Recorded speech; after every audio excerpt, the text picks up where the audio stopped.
And we now come to the backbench debate on World Down Syndrome Day. Dr. Liam Fox to move. Thank you, Madam Deputy Speaker. I'm very grateful to have been able to secure this debate and thank colleagues from all parties for their support in being able to do so. 2 days ago, I was honoured and privileged to be able to speak on behalf of the United Kingdom at the United Nations on the 12th Global Down Syndrome Day in New York.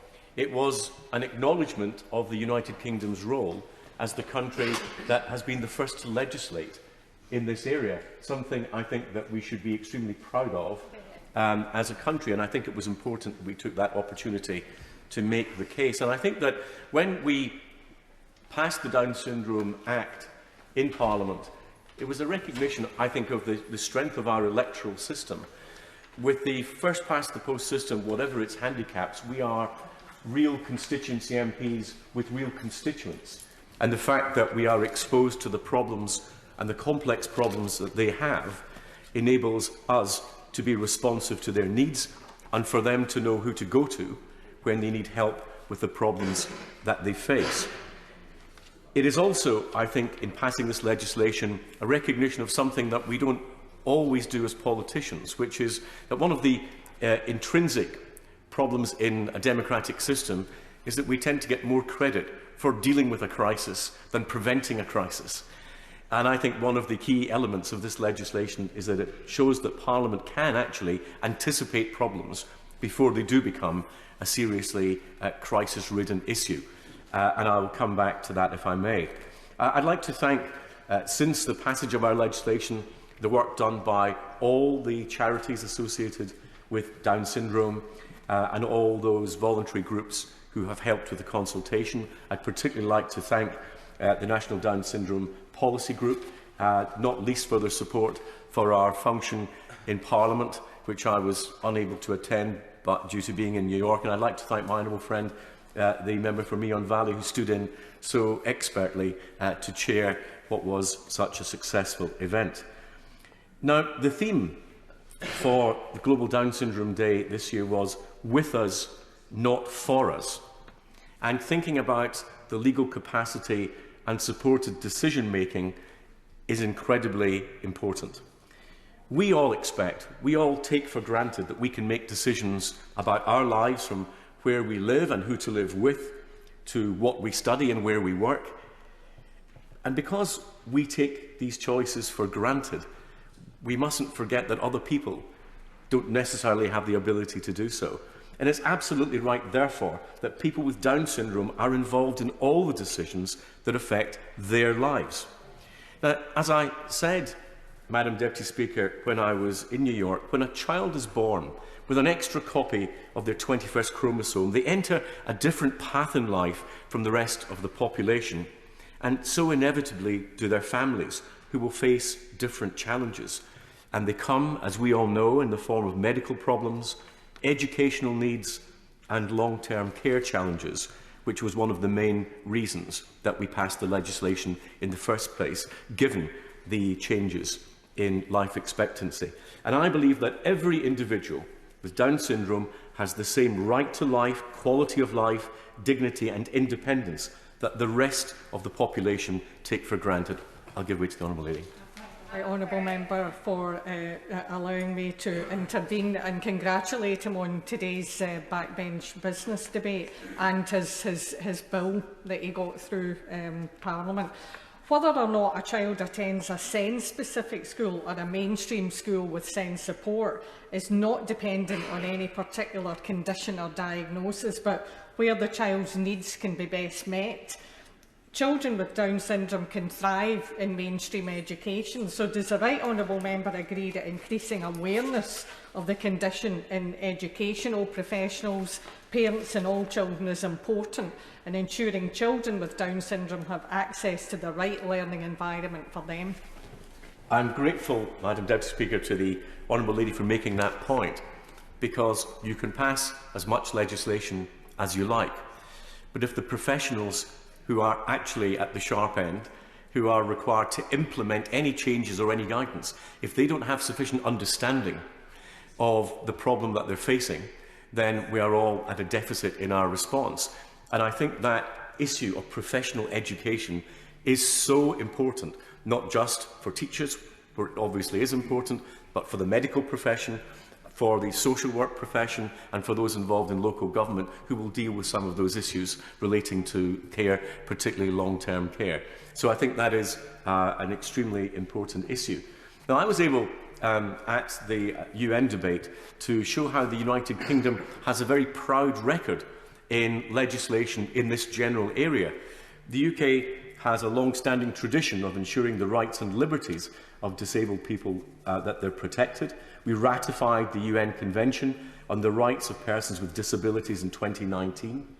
Internationally, our Disability and Inclusion Rights Strategy sets out the ambition to embed disability inclusion across all our diplomacy, policy and programmes. The Equality Act 2010 legally protects people in England, Wales and Scotland from discrimination in the workplace and in wider society. And we also have the Mental Capacity Act covering England and Wales to ensure that every attempt is made to support someone to make decisions about their own lives, and that includes, of course, people with Down syndrome. Now, I'd like to say, if I may, just a word about the Act and to remind us why we passed this piece of legislation, and primarily it was about empowerment. The Act legislates not for Down syndrome, but for people with Down syndrome. It requires the government in England to produce Down syndrome-specific guidance relating to health, social care, education and housing services. And I hope that members from Scottish and Welsh constituencies may be able to update the House on how this legislation is being adapted and implemented there. I'll come back, if I may, to the point about it being Down syndrome specific, because I have some concerns that that may be being lost in some parts of the consultation process, and it's important to remind ourselves what the legislation is. Now, under the legislation that we passed, public authorities such as hospitals, schools or social care providers cannot ignore this guidance when commissioning and delivering services. The guidance must set out what the unique needs of people with Down syndrome are and what public authorities should be doing to ensure that the support needs of people with Down syndrome are met to enable them to live fulfilling lives. Now, I'll come back to this element of the guidance, because one of the issues that we discussed on committee, and which has been a controversial issue in this House in relation to other legislation, is when does guidance become instruction? And if ministers are issuing guidance which is in effect instruction, then surely that should be laid before the House of Commons so that we can recognise the importance of that and scrutinise how ministerial authority is used on that. Now, I think that for too long there have been too few levers available for individuals and families and their advocates, including us as members of Parliament, when it comes to getting fair treatment for our constituents with Down syndrome.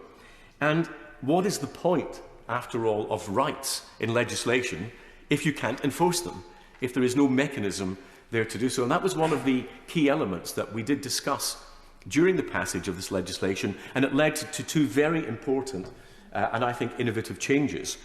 The first is on parliamentary scrutiny, and the second is on individual empowerment.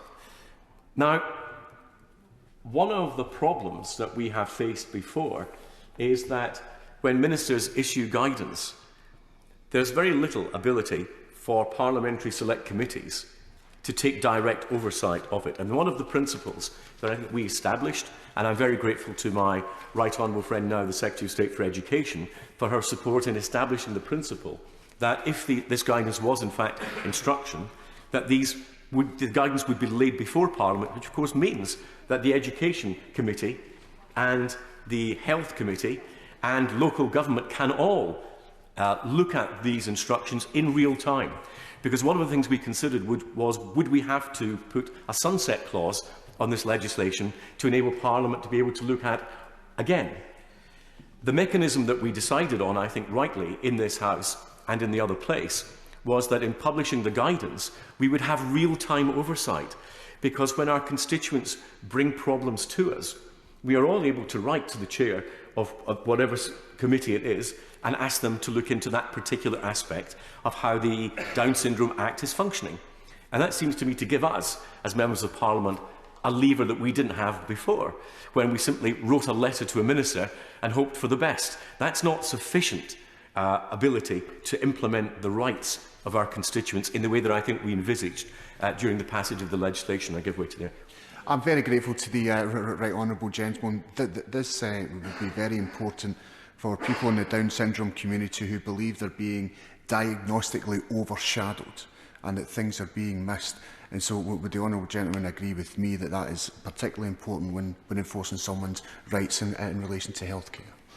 A diagnostic overshadowing is very important, that we don't miss things in people with Down syndrome because we're looking the other way. We're distracted by the diagnosis and not looking sufficiently at the person. And I think it's very key. It goes back to the point made by the Honourable Lady, that greater professional education is a key part to the empowerment of the individuals for whom this legislation was produced. And I know from my own medical education that there wasn't a great deal in that involved us learning about the specific needs. And in terms of the medical profession, the sort of overlooking that the Honourable Gentleman described is a real risk if the thought is not there that I may see a different position from I should because of the very overshadowing that he describes, and I imagine that he might be enlightening us further on that particular issue. I hope he is, because I think it's a real issue that needs to be examined fully. The second change in our legislation, which was important, was that we included in that legislation the need for a named individual on the new integrated care boards to be responsible for the implementation of the Down Syndrome Act. Now, a very senior member of this House said to me during the passage of the committee, does the government realise the floodgates that it may be opening in agreeing to this? And I said I wasn't sure, but it really wasn't my problem. But I think it is a tremendous innovation, because all too often we have an anonymised bureaucracy when it comes to the delivery of the things that Parliament intends. And we can vote for things in this House, we can, with taxpayers' money, fund them, but if we don't know who's responsible for the delivery at our own locality, it becomes difficult for us as members of Parliament to know who to get in touch with. And the de-anonymisation of the civil service, which is something I have long profoundly believed in doing, receives its very first outing in this legislation. Now, it may be a byproduct, in my mind it was not, but an essential principle. But it is nonetheless extremely important, because for the first time with this new system, individuals and families and advocates of people with Down syndrome will know who is responsible, a named person for once in our system that they can turn to either for assistance or redress, depending on the nature of the problem. And I hope that it's a principle that we will extend further in the provision of public services. It's been too long in this country where taxpayers provide the funding, but they don't have the accountability in the delivery mechanisms of those public services. It is, in many ways, Madam Deputy Speaker, a quiet revolution that I hope that this particular piece of legislation will usher in. And it's a principle and a precedent that has been much understated in the interpretation of what Parliament has actually done. Now, the guidance itself has been subject to long and detailed consultation, and I look forward to the draft publication in the summer. But there are a number of challenges that the government faces in this, which I think are worthy of debate today. Because one of the questions that was frequently raised both in committee and in this House was, what about those with similar problems to those with Down syndrome? And are we creating effectively a ladder of preferment in the provision of public services? And quite wisely, the Minister at the time said, well, it of course would be reasonable to consider those with overlapping problems at the same time as we're looking at the implementation of this. But I would just gently say, Madam Deputy Speaker, that while that is absolutely right, we must remember at the same time that this was Down syndrome-specific legislation. The point being that there is no doubt about the diagnosis when it comes to Down syndrome, unlike many other conditions where there are overlapping symptoms and signs to consider. There is no doubt about it, and it is not Down syndrome a subset of other conditions, not a subset of learning disabilities, although on a Venn diagram you'll have a huge overlap. It is a specific condition, and we need to regard it as such. And in that, I would like to say, through my honourable friend the Minister, that there are some specific areas that I would like the government to consider. One of them relates to education rather than health, and this is a formal request to ministers to add Down syndrome as a separate category to the annual school census. Why? Because there's currently no Down syndrome specific school data available, including numbers, location, or educational settings, as individuals with Down syndrome are only included in the general special educational needs and disability school numbers. If we're going to have specific legislation, it makes sense for us to have specific data on which to interpret the success of the implementation of that data.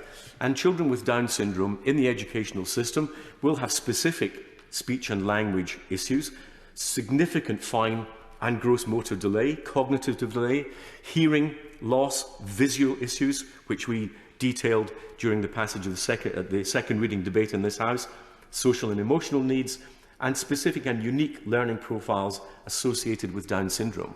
Now, some of these conditions will be shared in other syndromes and other medical conditions, but many of these will be specific to Down syndrome. And if we're not to get the overshadowing problem, then we need to be very clear about what it is that we need to know about this. Madam Deputy Speaker, at New York, I was able to set out the sort of cases and the sort of advances we've made in this country, being able to utilise a range of tools that enable people with Down syndrome to make more decisions for themselves. And as we have a better understanding, for example, amongst social workers and amongst community medical staff, we are increasingly able to deploy those tools to ensure that those who have a voice that would not be traditionally recognised necessarily in our system, are able to make more decisions for themselves. That was absolutely at the heart of what the UN 12th Global Down Syndrome Day meant. And I don't want to speak any longer than necessary and take up the valuable time of colleagues. I would simply end with this quote from Heidi Carter, who I have come to know increasingly well, and a valiant campaigner for Down syndrome rights. And she says, "I have shown everyone that Down syndrome is not something to be scared of, and that people with Down syndrome live happy, amazing, fulfilled and independent lives." And congratulations to her and her husband on their marriage, and I wish them well. And she said, "We are not going to give up. I think that all human life is valuable and should be treated with respect, however many chromosomes we have." I don't believe there's a single one of us in this House who could not agree with that sentiment.